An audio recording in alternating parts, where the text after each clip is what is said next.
So guys, इस video में हम इस क्यूब के मैग्नेट्स, स्प्रिंग सेटिंग्स और स्क्रू डेप्थ सेटिंग्स और इससे भी अहम पार्ट इसका ल्यूब्रिकेशन प्रोसेस डिस्कस करने वाले हैं। हम स्टेप बाय स्टेप्स आगे बढ़ेंगे। मैं आपको सीक्वेंस बता देता हूँ, आप डिस्क्रिप्शन में दिए हुए टाइम स्टैम्प्स भी फॉलो कर सकते हो। पहले हम इस क्यूब को खोलेंगे, एच पीस सेपरेट करके उनकी मैग्नेट सेटिंग करेंगे। क्यूब को असेंबल करते वक्त हम स्टेप बाय स्टेप लुब्रिकेशन करेंगे। मैं इस क्यूब के लुब्रिकेशन के लिए न्यूक्लियस और स्विफ्ट मतलब वेट 5 और वेट 3 ल्यूब्स यूज कर रहा हूँ। अगर आपका क्यूब थोड़ा स्लगिश हो जाता है, थोड़ा स्लो हो जाता है, तो आप DNM 37 या फिर हरिकेन ल्यूब भी यूज कर सकते हो। मैं जब बाय कर रहा था तब मुझे हरिकेन ल्यूब नहीं मिला, इसलिए मैं DNM यूज कर सकता हूँ। फिर लास्ट में हम इसकी स्क्रू डेप्थ और स्प्रिंग कंप्रेशन सेटिंग्स को देखेंगे।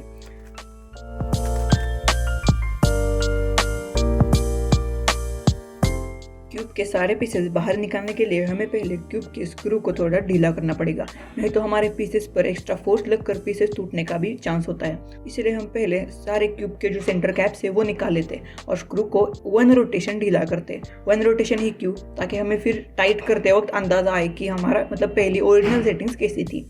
मुझे लगता है आपको स्क्रू के ऊपर एक मार्कर से थोड़ा सा निशान बनाना चाहिए, ताकि आपको 1 रोटेशन कब हुआ ये जानने में थोड़ी आसानी होगी। अब गाइस, क्यूब को पूरा ढीला करने के बाद अगर आपका मतलब लुब्रिकेंट है उसमें पहले से ही, तो उसे आप साफ कर सकते हैं। नहीं तो मतलब उस पर अगर आप फिर से लुब्रिकेट करेंगे क्यूब को, तो फिर मतलब क्यूब को इंटरनल स्क्रैचेस आने के बहुत ज़्यादा चांसेस बनते हैं।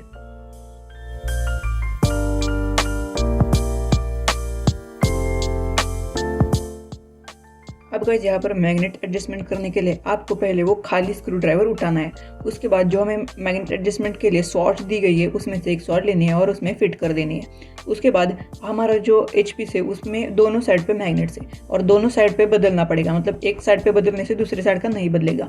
और जब आप एक टर्न करोगे तब आपको एक हल्की क्लिक महसूस होगी, और जब आप 5 से लेकर 1 तक जाओगे फिर से, तब आपको एक बड़ी क्लिक महसूस होगी। सो यहाँ पर मैंने जो है वो मिडल में मतलब 3 पे सेट किया है। आपके प्रेफरेंस के अनुसार आप सेट कर सकते हो, बट एक बात का ध्यान रखना है कि यहाँ पर 5 जो है वो लूजेस्ट सेटिंग है और 1 जो है वो स्ट्रॉन्गेस्ट सेटिंग है।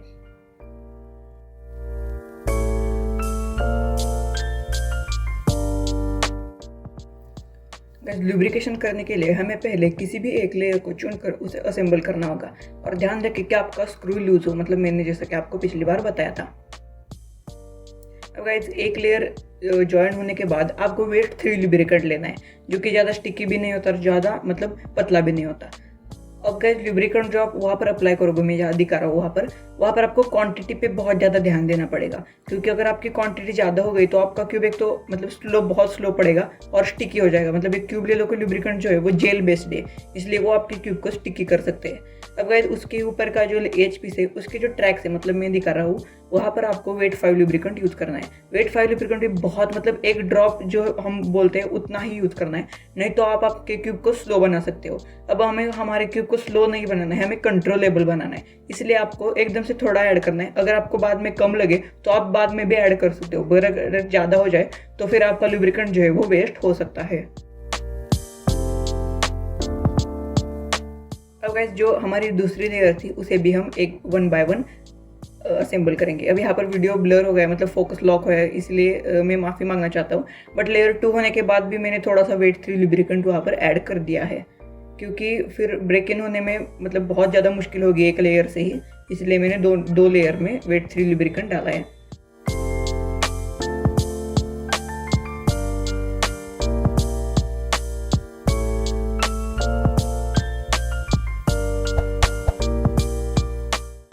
अब गाइस, यहाँ पर जो प्रोसेस है उसे मैं फास्ट फॉरवर्ड कर देता हूँ ताकि आप ज़्यादा बोर ना हो। अब गाइस, मैंने जहाँ पर इसेंशियल हो वहाँ पर वेट 3 और वेट 5 लुब्रिकेंट भी डाला है, और अगर बाद में हमारा क्यूब स्लो हो जाता है तो हम उसमें DNM भी डालेंगे। और हमारा जो 1 स्क्रू मैंने लूज़ किया था उसे टाइट कर दिया है, और अभी आप देख सकते हो क्यूब का जो परफॉर्मेंस है वो बहुत ज़्यादा मतलब सुधर गया है। अब यहाँ पर सेंटर कैप्स नहीं है, इसलिए मुझे ग्रिपिंग करने में थोड़ी प्रॉब्लम हो रही थी, बट स्टिल क्यूब का जो परफॉर्मेंस है मतलब क्यूब एकदम कंट्रोलेबल हो गया है।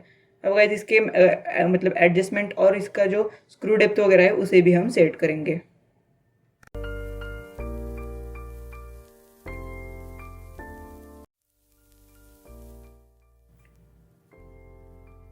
अब गाइज हम इस क्यूब में हमारे जो स्प्रिंग इलास्टिसिटी सेटिंग है उन्हें सेट करने वाले।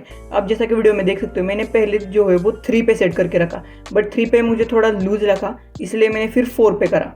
और गाइज इस वीडियो के एंड में मैंने मेरे सॉल्व्स और फाइनल थॉट भी शेयर किया है, तो वीडियो को अंत तक जरूर देखते रहिए। बट गाइज 4 पे जो है मुझे कॉर्नर कटिंग वगैरह सब सही लगा। अब हम कॉर्नर कटिंग भी इसके एक बार देख लेते हैं। तो कॉर्नर कटिंग आप देख सकते हो, लाइन टू लाइन तो बहुत ही ज़्यादा एफर्टलेस है, और रिवर्स भी अच्छी तरह से हो रहे हैं। मतलब रिवर्स में ज़्यादा हम एक्सपेक्ट नहीं कर सकते, बट स्टिल अच्छे हो रहे हैं। मतलब जैसे मैं अनबॉक्सिंग वीडियो में बोल रहा था उससे तो अच्छा ही है। और फॉरवर्ड तो बहुत ज़्यादा एफर्टलेस है।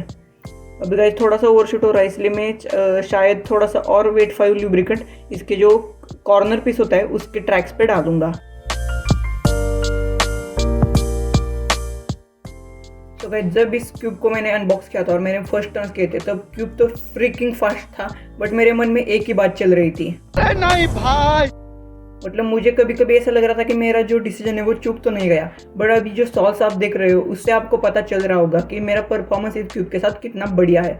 और मैंने क्यूब के साथ 2 ही दिन में सब 14 एवरेज ऑफ 100 भी पार कर लिया। मतलब अब मैं सब 14 भी जल्दी ही हो जाऊंगा। मतलब अभी हो ही गया हूँ, बट स्टिल अभी थोड़ा सा आगे जाना बनता है। और गाइज इस क्यूब के जो मतलब अभी ये क्यूब सभी तरफ से मतलब परफेक्ट है। ये स्टेबल है, मतलब फास्ट भी है, स्लगिश नहीं है, और स्टेबल है। मतलब स्टेबल का मतलब कंट्रोलेबल है, और कॉर्नर कटिंग भी इसकी अच्छी है। इसका फील तो बहुत ही बढ़िया है।